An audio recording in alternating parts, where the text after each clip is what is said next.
even though you're smaller than they are?" her father asked. "It doesn't matter how big I am," Julie replied. "I'm very fast." "I certainly know you're fast," he said, patting her head. "I used to be pretty fast too, before I got this belly." It was autumn in Bucks County. A clear, cool day, bright with the promise of winter. 4 years after her mother had died. She and her father, a tall, handsome, frumpy-looking man, who wore his clothes a little too large and his thick brown hair a little too long, were sitting at the picnic table in the garden. She was leaning against his shoulder, watching Tally run through the leaf piles, then fall face down in them, her small arms spread out to embrace the world, Monk licking her pink hands. Julie had an exact memory of the moment. She remembered sitting at the picnic table in her blue panther sweatshirt with the hood up, her high tops, her hair braided too tight so it hurt the back of her head just enough to notice. She and her father were bragging back and forth about how they were fast runners and scrappy athletes and good losers, when suddenly Julie turned to him.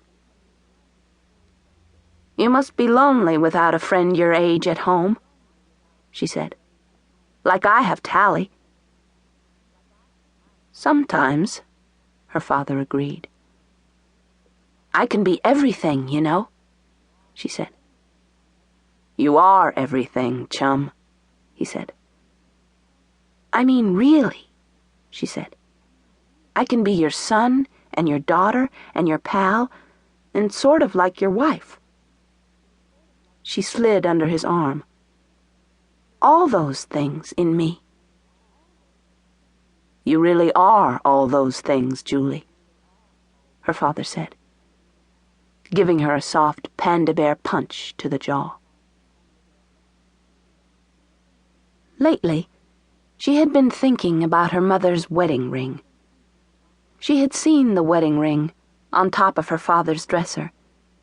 It was a small, plain gold band that he kept in a wooden box with a picture of her mother and father on the beach. Alicia over her father's shoulders, her father running, probably toward the ocean to throw her in. Julie wanted the ring.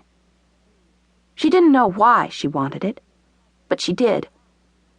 Unlike a lot of the girls in her 3rd grade class who wanted things, computer games and bicycles and ice skates and rollerblades and dress-up clothes and Barbies, Julie only wanted 3 things. A Black Panther baseball cap, fake eyeglasses from the 5 and 10, like Aunt Melinda, and her mother's wedding ring. On a slow walk with Tally and Monk along the river that afternoon, Julie asked her father if she could have the ring to wear. "I don't think so," her father said thoughtfully.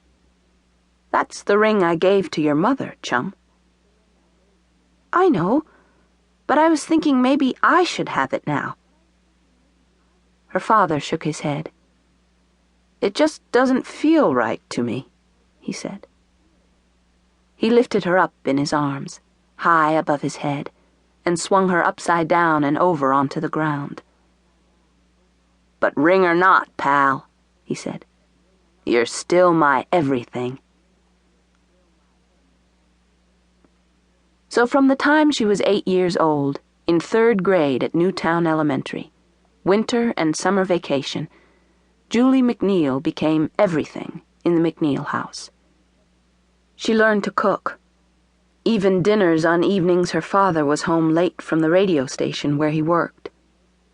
She took care of Tally, who grew to be a round, yellow-haired munchkin of a little girl, slow to talk, but with a happy temperament and a tendency to small disasters, falling down the front steps backward, falling frontward into the public swimming pool, falling into the toilet bowl, eating toadstools and baby aspirin and medicine for stomach flu.